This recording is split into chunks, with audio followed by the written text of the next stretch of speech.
Nora was not going to let Sasha get her goat this time. "Look, Sash, can you stop packing and listen to me for a minute?" Sasha sighed, turned around, and crossed her arms. "Okay, what?" "Sash, I know we've had our differences, but don't let them run you out of this house into living in sin with your boyfriend. We've been friends for a long time. I love you and want you to stay. We will be stronger together.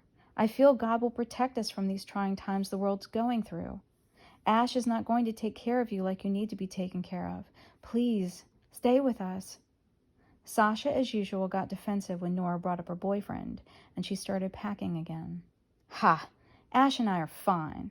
Everything's going great. You don't need to be worrying about my boyfriend, my dear Nora. Worry about your own." Nora's eyes narrowed on her friend. "What do you mean by that?" Sasha stopped packing and turned to Nora again. "I'm just saying, maybe if you took care of your boyfriend more, he wouldn't be getting stoned with me and Ash all the time." Sasha smirked. "You're lying," Nora spat out. "I'm not. Ask him yourself. And don't worry about me and Ash living in sin," Sasha mocked. "Maybe if you took care of your own man's needs, he wouldn't be ogling me like he's thirsty. Really, it's quite sad. Nora, I mean, he's cute and all, but I'm with Ash." Like a shot to the chest, as Sasha intended, her words wounded Nora to the core, and she couldn't breathe. Sasha smiled sweetly as she turned away from Nora and went back to throwing her things in boxes. Emily and Nora looked at each other. Emily mouthed the words, "I'm sorry," to Nora, and quietly snuck out of Sasha's bedroom, not wanting to help her anymore. Nora stood in the doorway and watched Sasha pack, shaking her head slowly. She thought they could still be friends, but clearly Sasha didn't want to be. She had drawn the line in the sand, and Nora was on the other side. "You know what, Sash?" Sasha turned around quickly, fully expecting Nora to tell her to get bent like she always used to. "What?"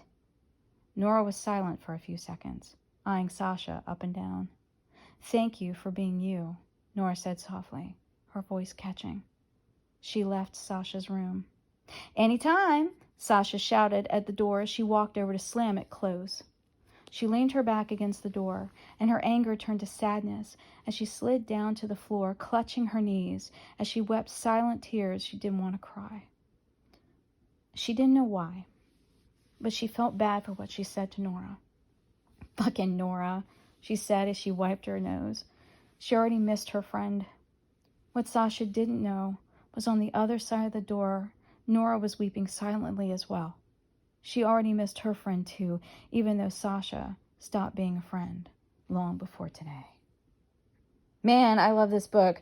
You can get a copy too at Amazon.com. The book is called For the Masses, The Forgotten.